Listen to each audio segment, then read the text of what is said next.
आज किसी ने मेरे को पूछा है कि यदि हम किसी केस की पैरवी स्वयं करना चाहें, यदि कोई अधिवक्ता नहीं है और अपना केस खुद से लड़ना चाहे, क्या वह लड़ सकता है?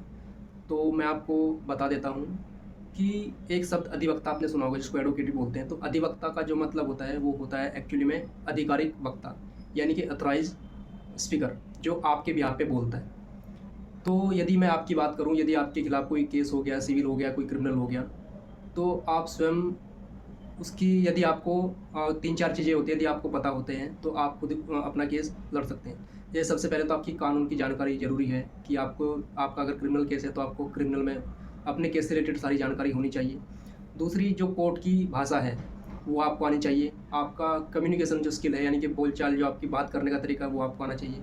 और जो कोर्ट की भीड़ होती है, उसके सामने आपकी बोलने की जो प्रैक्टिस है, वो आपको होनी चाहिए। यदि ये सब आपके पास सारे गुण हैं, तो आप खुद अपने केस की पैरवी कर सकते हैं। और इसके अलावा भी मैंने आपको इससे पहले बताया था कि इंडियन कॉन्स्टिट्यूशन है, उसका जो आर्टिकल है 39A, और जो सीआरपीसी है, दंड प्रक्रिया संहिता है, उसकी जो धारा है 304, उन दोनों में बताया गया है यदि आप कोई गरीबी से जूझ रहे हैं, आपके पास अधिवक्ता को पैसे देने के लिए कुछ साधन नहीं है, तो आप राज्य के खर्चे पर फ्री में एडवोकेट ले सकते हैं। उसका आपका कोई चार्ज नहीं होता है। यदि आपको तब भी लगता है कि मुझे अधिवक्ता की ज़रूरत नहीं है, मैं अपने केस की पैरवी खुद करूँगा, तो आप बिल्कुल अपने केस की पैरवी कर सकते हैं।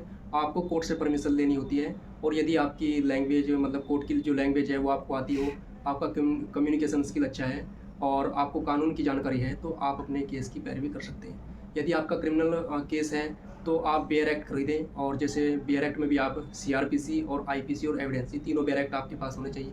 इससे अगर आपका सिविल मैटर कोई चल रहा है, तो आप उसके भी सीपीसी का बेयर एक्ट खरीद सकते हैं। तो यदि आपको कानून की जानकारी है, तो आप खुद अपने केस की पैरवी कर सकते हैं।